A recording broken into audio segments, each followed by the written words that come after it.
Hey y'all, it's me again, eight-time Figure Olympia champion, Cydney Gillen, with my coach.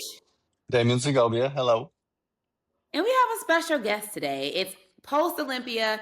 We're trying to see who's doing what and catching up with everybody. And we didn't do a full chit-chat with me and Dee about what went down. But if you watch my little YouTube, I included Dee on there too. And we kind of went over what my predictions were and where we went from there, A, B, C, and D. And now we're going to introduce our special guest. Our, to some, surprise winner, Rhea Gayle.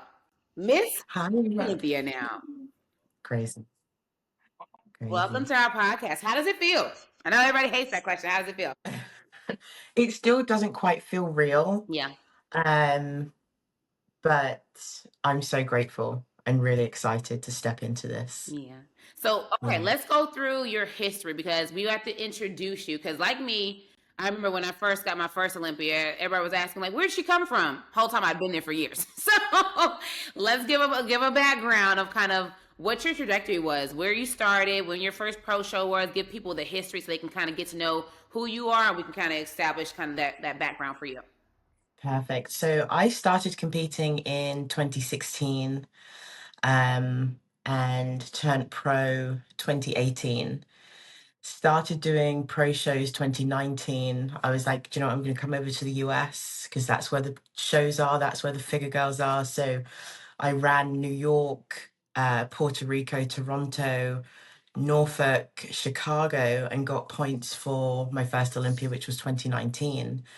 And I came 13th at my first Olympia in 2019. And then 2020 was first pro win, qualified for the Olympia. I came 9th at the 2020 Olympia. Then 2021 was 2 pro shows, second in one, won the next one in Portugal, qualified for the Olympia, but that was also when the world was a little bit upside down on its head. So I had to again travel outside of the UK for 2 weeks. So I was in Dubai for 2 weeks before the Olympia and then flew from Dubai to Orlando for that Olympia. Wasn't my best Olympia. I was in the sea of 16. Okay. But it was one where it was like, again, qualified, happy, but let's get back to the drawing board. Let's pause you right there. So we have 13th to 9th to 16th. We're going to get back to that because we're going to talk about that too. But go ahead, continue. And then 2022 was kind of let's keep pushing. I done 2 pro shows 2022, qualified for the Olympia again, and I believe I was 12th in 2022. And then 2023, I believe that was another 2 pro show year. I done San Antonio again and came second, and then I done Rising and won that show, qualified and came 7th at the Olympia that year. And then that brings us to 2024, where I done Tupelo, won Tupelo, qualified for 2024, came 5th. And I was super happy to be in that top 5. That was a moment, that was a goal right there. And then that brings us to 2025, which was Texas Pro, qualifying again for the Olympia, and then ending up Olympia champion. So walk us through like your mindset because I know you've spoken openly about kind of the struggles you've gone through in terms of believing in yourself and all that stuff. How do you, when everything is going whoosh, whoosh, whoosh, how did you kind of stay focused and bring yourself back to continue showing up every single year, trying to still attain what your goals were? I always see the ups and downs as part of the journey and the part of becoming, and sort of throwing it all the way back. I've done sports since I was 3.5. The longest run was with diving, so I've known the hardships, I've known the setbacks, and I know that a setback isn't time to give up. It's time to keep pushing forward because you have to think about what's after that. There's always something after that setback. So you attribute basically your tenacity and your resilience to having an athletic background. Yes. Yeah. That makes the Yes, most sense because I find that a lot of athletes, when you come over to bodybuilding, I always think there's a difference between bodybuilders and athletes who bodybuild. They're very, very different mental capacities and capabilities that allow you to do more because you've had all of the ups and downs that comes with regular sports and regular athletics. And so when you bring it over to bodybuilding, it allows you to kind of just build on that and test you even further. absolutely. Okay, so during the times when you were getting those little hiccups, what was the criteria? Like what was the critique rather of what you needed to focus on throughout those years to get better? From day one, it's always been my legs. Bring up those little legs, Rhea. That's always, that's always been my main focus. And I think my natural body type, I have a very like slim lower body anyway. So I always knew it was going to be a graft. It was going to be a journey. It wasn't going to be an overnight, one season fix. But then my upper started taking over quicker than my lower, able to put size on quicker up top than I was my legs. So it was just really like fine tuning everything, finding something that works, and just taking on that feedback as well and working on it. And then, so, do you had a question? You want to say something? No, go ahead. Okay, you and your glasses. Okay, I'm wearing glasses because the eyes is tired. Like I'm like, whoa, I need to put some glasses on, we man. can't even see. We can't even see the eyes. I look fresh Yeah, though. You just had this my hair on, y'all. yeah, because you retired. You got nothing to do all day now. I'm free as soon as we get done. Okay, out of here. But so it's been cool too because what most people don't know is I was with Rhea doing her pro debut and all that stuff. I was a posing coach then.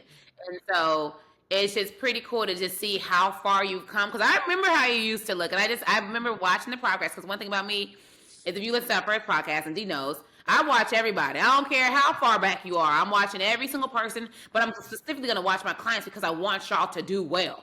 And even if you're not my client every single year, it's like I still want you to do well. If I've been a part of your journey at any point in time, I'm like, all right, that's still my girl. Let me make sure they're still doing good. I'm gonna keep my eyes out and help where I can. So it's been pretty cool to just see your trajectory and see the tenacity and see you just keep building and building and building and putting one foot in front of the other. So that's probably why I was extremely excited about just how this year went and having a person who I knew could hold the crown how I would like it to be held. But we're gonna jump too far ahead. We're gonna jump too far ahead.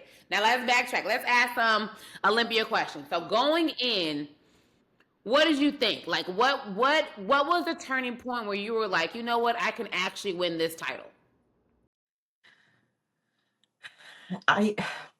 It's not a hard question, but it is a hard question because the turning point was probably show day on stage, seeing it as a reality, if that makes sense. But this has been a season that a lot of people have said to me, Rhea, you can. And it's not that I never not listened to people, but the people that were telling me aren't people that blow smoke. Correct. Correct. And I don't tend to sort of buy into hypes and all of that. I just focus on the work and what needs to be done. Mm-hmm. But the reality of it was probably during prejudging of like, okay, people weren't just saying that Yeah. really this is possible for you. Yeah. I'm one that very much has to feel it and be in the reality of something to believe it. So what was the thought process? Okay, so you walk out. Okay, walk us through show day. Walk us through what the feelings were before, because most people don't have this insight, and most people will never win an Olympia title ever in their life. And so, to be a person who has experienced this feeling, I know what it was like for me, but I want to hear your experience as to just what the buildup was to show day. All right, we come out for comparisons. What's the feeling? We come out for routine. What's the feeling? We get to call out and we start moving towards the center. What's the feeling? So walk us through that emotional journey for you. Okay, so backstage, it felt different. The feelings felt different. It was a calm, it was a, okay, this is it kind of moment, like leave everything on that stage.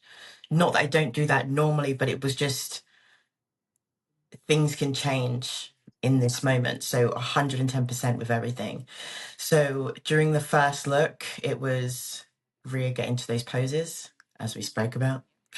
And then and then coming off it was like, okay, routine. And I tend to get very nervous. Uh, and I think that's why I had that little bobble in my routine, but zipped up those There you ankles. go. Oh, yeah. Get them together. And also kind of not letting it show on my face. Correct. Just things happen, but no one needs to get a gist of anything that's happened. And kind of once routine, that felt good. And then it's waiting for call outs. And again, Olympia, anything can happen. We've seen anything happen. So to get that first call out was okay, box ticked. Because my personal goal going into this Olympia was improvement and maybe break into that top 3. So when I was placed splitting center and not moved throughout that duration, in my mind, I was kind of like, what's going on? Kind of like, okay, we're in it. And the rounds of posing again was Rhea, don't let anything drop, as well as hearing Sid be like, get in those hamstrings. So it was really just making sure that I was fighting every last minute on that stage, but it just everything felt different on show day. Did you feel like there was, we know we talk about the people who don't blow the smoke, but did you feel like you had more support? Like, what does your support system look like? Because I know everybody doesn't always have one. What does it look like for you? Because I know I spoke to your parents, they flew over, and I love me. They're great guys, really great. But just kind of talk to us about what your surroundings look like. What do you do daily? Like, what is the routine? What is the life of Rhea? Like, how did you again get here? Because these are the questions that people want to know. These are what people are trying to set themselves up in order to do what you've done. I am very, very, very grateful that I have such a good support system, and not even just from people that are in my immediate circle. I can say, D, I've had conversations with Hmm. you. I would see you as part of my support system. You, Sid, part of my support system. Just having people that, even when I don't see it Yeah. myself, believe in me. And if I'm on the wrong trajectory, will say, Rhea, you need to pull your head out and do what you need to do. But the day in the life of Rhea is I always start my day with gratitude, Mm-hmm. writing down what my goals are, what I'd like to achieve, what I'm grateful for in that moment, and carrying that throughout the day. Mm-hmm. Okay. I love it. I Hmm. love it. Now I Hmm. wrote down D's questions because D, you won't have to ask your question. You want to ask your own question, sir. Yeah, I remember the first one, but I don't remember all of them. So, like going into what was the difference for y'all going into this Olympia that made you be able to like jump? You know what I mean, from fifth to first. Like, what did you do anything different, or was it just business as usual, just more of it? In actuality, it was business as usual, but really just trying to mitigate stress and making sure that we kind of replicate what we brought to Texas to the Olympia. So, really kind of making sure that we weren't doing too much, too little, and replicating that look. So when you say trying to eliminate stress, what stresses do you have like going into like is it like pre-show stuff like peak week or just life? Just life for me, I'm an overthinker. So it's more of like a mental thing of Rhea, just tick your boxes daily. Nothing else matters. And I think that was a real big shift in my mindset leading into the Olympia. What happens, happens, but I have to make sure that everything that I do is 110% and everything else would take care of itself rather than me stressing over stuff I can't control. Now, going to shows, are you one of those athletes who pays attention to other athletes and sees what's going on? Are you one of those people? Ah, yes, she is. Look at it. Look at it. Okay, so since you were paying attention, who were you concerned about? Who are you like, you know what? This is what I got to watch out for. This person may be in my way. So again, because of being at the Olympia a few times throughout my career, I've seen it where, again, anything can happen. Literally taking it back to like 2021 when we had Stephanie Gibson and she'd won her pro debut, and then boom, she's third. So I was like, I know anything can happen. And this season you had Denise, who looked incredible, Lena, who had improved, obviously Jess and Lola. So it was one where I was paying attention but making sure I wasn't. Obsessing. Yes, yes, knowing that, okay, Rhea, you need to keep working. Mm-hmm. Nothing is guaranteed until they call things at finals, but it's always, I can't just completely shut myself off. Right. I need to kind of know what's going on. Okay, so since we were knowing what was going on, what were you seeing? Like, what was the build up? Like, you all right? Were you scrolling Instagrams? What's the thought? You don't got to give us all the details, but folks want to know what was the process? How was it going? Were people sending you stuff? Because I know that happens to a lot of people. A lot of people just start sending pictures of people. They don't do it to me because people know better. But if you check it, people will continue sending stuff. So kind of walk us through that. To be fair, it wasn't so much. I wasn't getting sent anything, Okay. which was nice. It was more so when I'd like open my feed, people putting in their check-ins. I know some people were quiet, but it was kind of seeing things by proxy. Okay. And kind of maybe taking like a little look of like, okay, yeah. And after Texas, I remember I had an interview and I was like, everyone's going to be bringing 150%. So in my mind as well, it was, okay, Rhea, yes, you can look at people, but don't get lost in that, making sure that my day-to-day is tight. Yeah, that makes perfect sense. And I think too is when I think back to like Dee and I first started this podcast back in January, and I remember bringing your name up. I said Rhea and Lola. I said y'all. I like being right. Y'all gonna learn. I like being right. Me and being right go like this. Okay, if I ain't gonna be right, I'm gonna shut the hell up. I'm gonna just be quiet. Or say added some extra words to be like, just in case I'm not right. But when I know I'm gonna be right, I'm gonna be right. And I was right because I said it then. Even in that first podcast when Dee and I first opened this podcast. I knew for this year it needs to be for me a glute thing.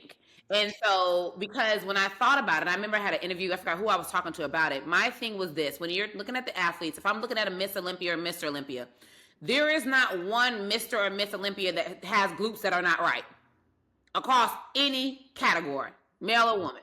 And so when I think of that, that has to be the same for us. So automatically for me, people are like, oh, so who do you think? Who do you think?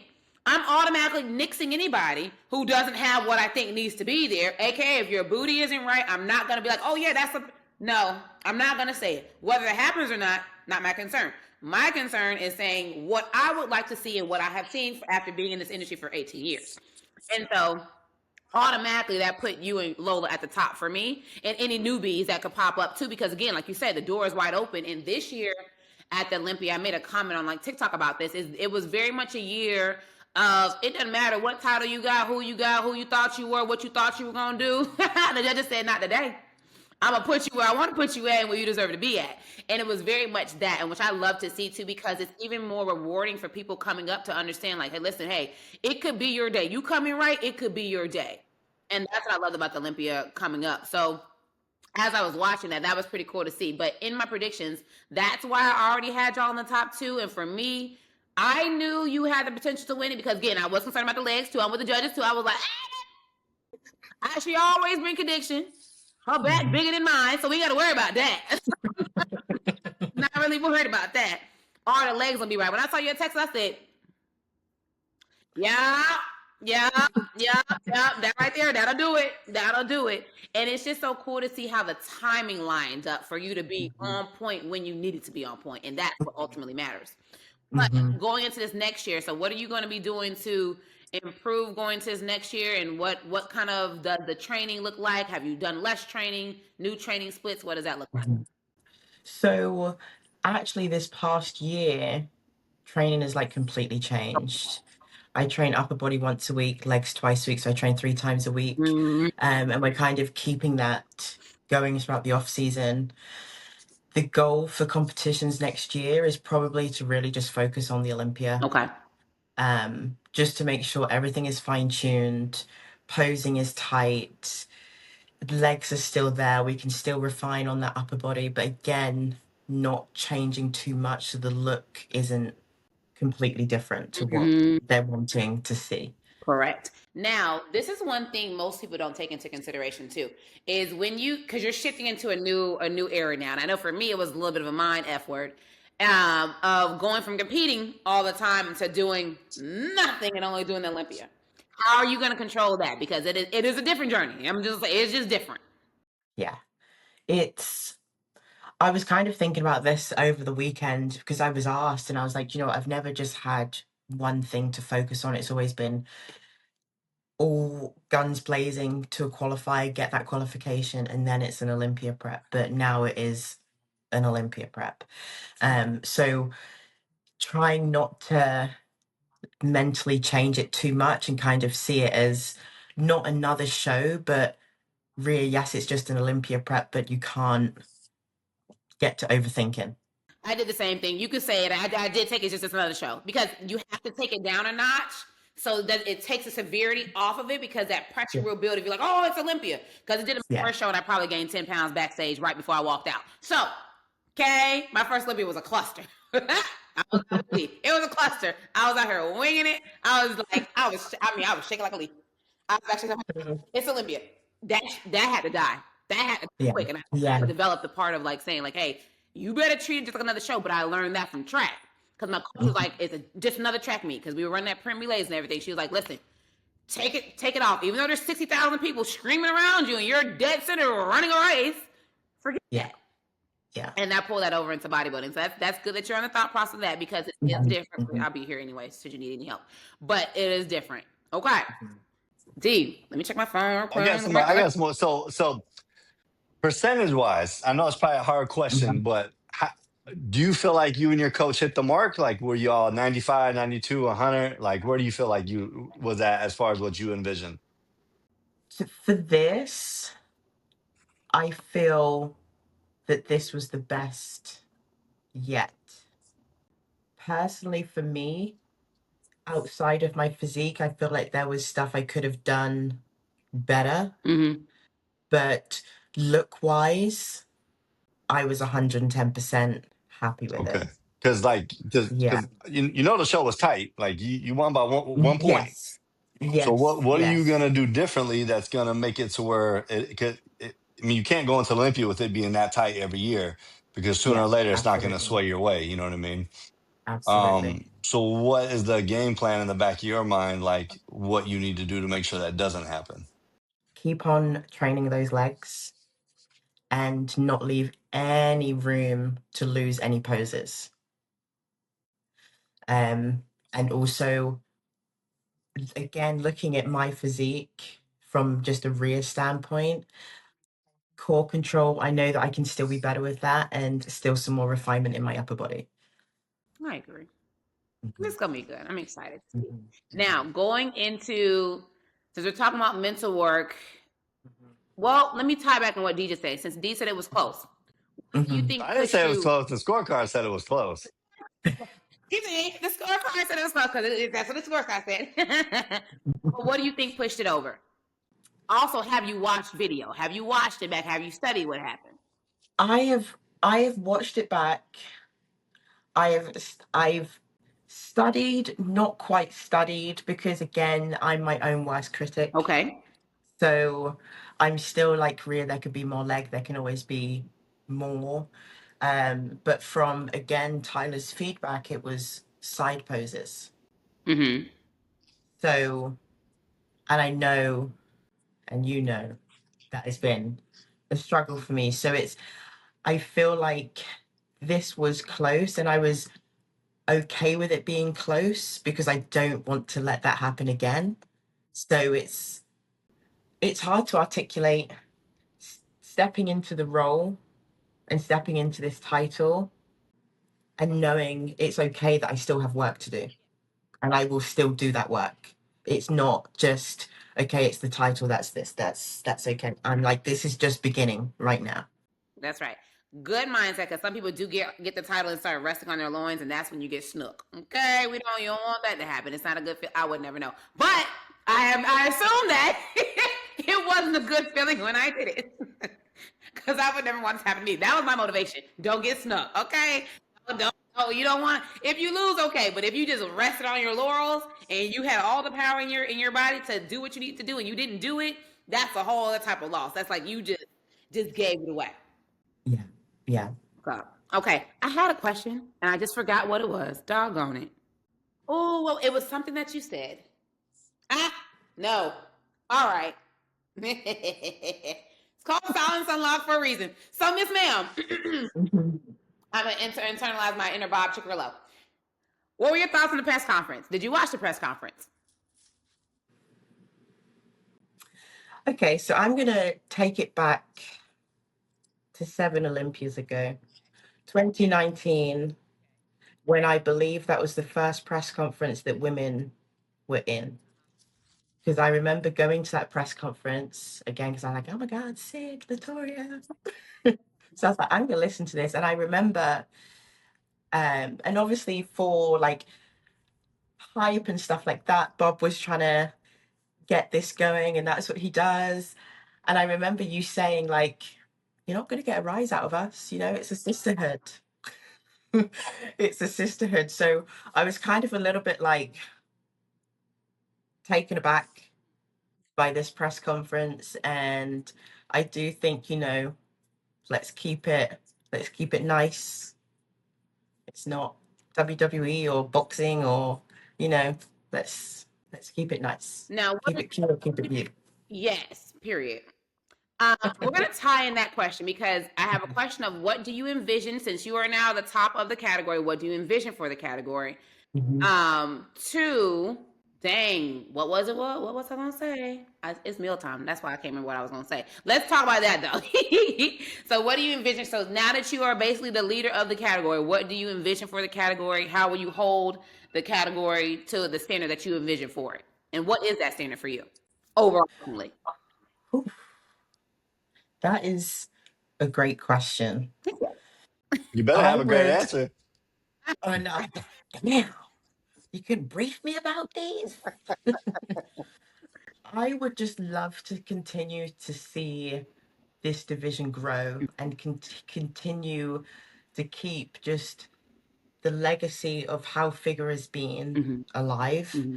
And that also being seeing more shows come up for Figure, getting Figure back in shows that it was taken from, and just really try and do everything I can to, as I keep saying, like step into the role and not just be like, okay, I have the title. It's, you know, all right. Right. I want to be a change. I want to, yeah. Okay. Well, shameless plug here. Triple O Dynasty registration is now open for all of my athletes, male and female. The pros, you'll be able to sign up in January when all this stuff happens. You know how it goes. You got to wait till January. Teresa will send out the contracts once you hit her up and say, you want to sign the contract, whatever. Or do the online thing. I forget y'all are fancy now. I'm old school. Okay, I'm old. I'm old. I'm the OG. Okay. Back in the day, we send in to get our contracts and then we mail them back. But now y'all can do the internet thing and go from there. So that'll be open. Triple O Dynasty, April 4th, Mesa, Arizona. Get in there and get in there. And for my figure girls, you got 2 Figure Olympia champions right here. Y'all better show up. Y'all been showing up every year, but if I'm giving away a certain amount of money and y'all don't show up, guess what's gonna happen? Okay. Y'all do what y'all need to do, and I'll keep doing what I need to do. That's it. That's it. So, okay, I have a few more questions and then we will let you go. But we just wanted to get to know Rhea. We just wanted to get to know Miss Figure Olympia, see what's going on with her. So, what's next? What's everything looking like? It's back to the drawing board. I've still sitting with it and I'm not trying to like, Olympia's done, box everything up and on to the next thing. I'm really trying to sit with it, take it all in, because again, it still doesn't quite feel real. Like being at Texas State this weekend, I was like, oh my God, Miss Figure Olympia. I'm like, so I'm really just trying to show up more, get out of my little shell a little bit more, and really, really just step into this. So that's probably the next step for me, as well as making sure that I'm not getting distracted because Olympia's going to be here like this. So having that balance of stepping out, getting people to know who I am as Rhea, but still focusing on Olympia because that's going to be here like this. Do you want to share what you made me do after my first Olympia win? Okay. Well, I'll tell the small version is he made me get on social media. That is it. I used to post maybe once a month. Life is great. Honestly, 10 out of 10. Highly recommend it. If you don't got to be on the interwebs, don't be on them. Because if I didn't have to do it, y'all would never see me. I'd be so far gone. Yeah, but what's he doing? Nobody knows. Okay, that would be me. But I'm here now, and I'm stuck here. It is what it is. Mhm. But that's the Mhm. key thing. Is I think it's also important too because I do see a lot of champions who do nothing with the title, and so Mhm. it's good that you're Mhm. already thinking about what you want to do, where you want to be, Mhm. how you want to Mhm. represent it, because that is also important as Mhm. now the ambassador of the category. So that's just I'm very happy to hear. I'm just like a little proud mommy over here in the corner. Very happy. But is there anybody you want to thank, shout out while we are on here?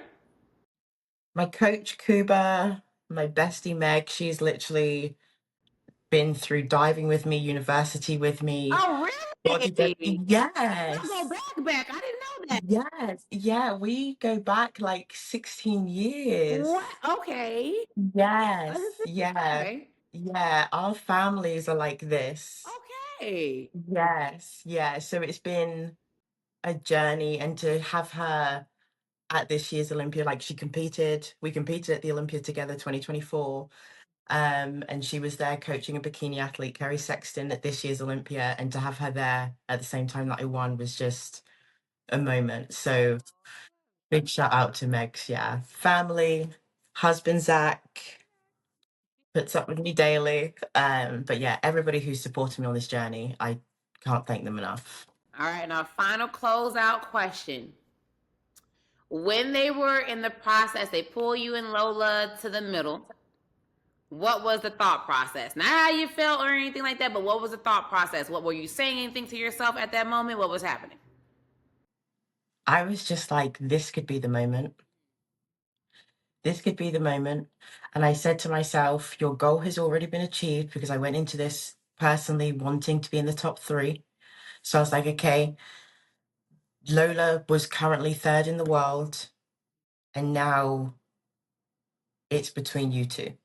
Whatever happens now is a bonus. So I was kind of just in my head, just being like, Rhea, just take it all in. Take it all in. Whatever happens now is a bonus. Well, I say I lost my voice, y'all. I was up at that seat so quick. Did I take my heels off? No, I still have my heels on, but I was up at that seat so quick. Because again, I like being right. So I don't know if you watched my YouTube. I already posted about it. I did a whole little play by play. I was getting there, getting it. I was in there full influencer mode, influencing the wow. I was killing it. I will say 10 out of 10. Highly recommend. I was doing it. I was very proud of myself. 0 to 100 with me. You see what I'm saying? I get told to do something and I'm gonna do it as best of my ability. So, but yeah, so if you haven't watched that, you can watch the play-by-play of me breaking down my thoughts on every single athlete, on why I thought they placed where they placed, and how everything looked in my eyes as a person who has done the dues. So if you want to go back and watch that, you can do that. And this has been Cylence Unlocked with 8-time Figure Olympia champion Cydney Gillen and 2025 Miss Figure Olympia champion, Rhea Gayle. I'm gonna mess up and say I'm gonna have to correct it. All right, I hope y'all enjoyed this and getting to know Rhea a lot more. She will be out doing all the things, being the best ambassador, and I can't wait to watch her continue to uphold the standard. And this is it. Bye.